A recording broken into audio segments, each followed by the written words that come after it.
Ang tagal ko hindi nakakain ito. Kaya ayun. Ang sarap.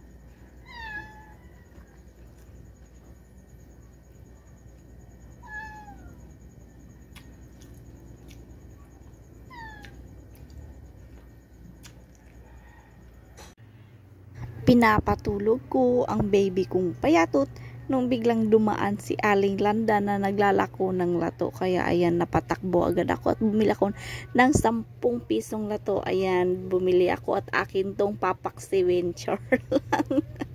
At saka sa daanan ay nakakuha na rin ako ng sili. Hugasan ko muna to. Hindi ko inubos lahat kasi hindi ko mauubos lahat yan.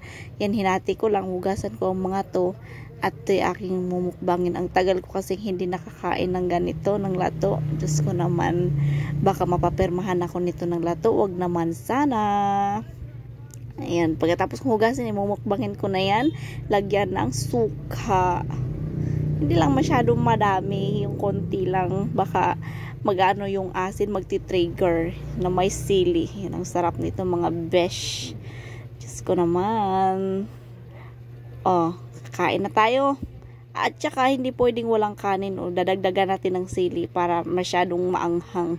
Sarap nito pag maanghang. Buti sana kung may kamatis at saka bombay. Ang mahal na ngayon ng ng mga recaudos. Kaya sili na lang, libre pa. Ayan, kain na tayo.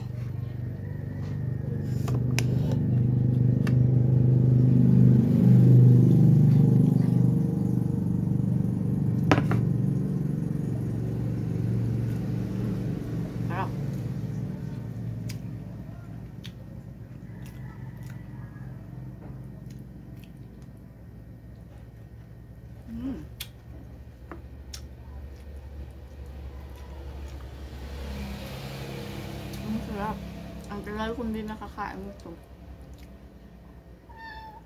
Kaya ayun. Ang sarap.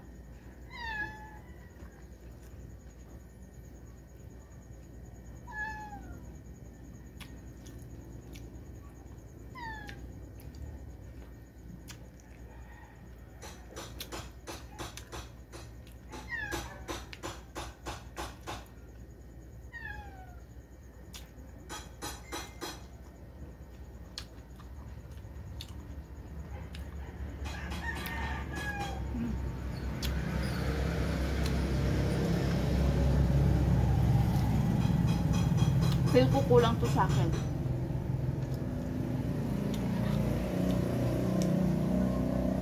Para maubos ko yung 10 pisong lato.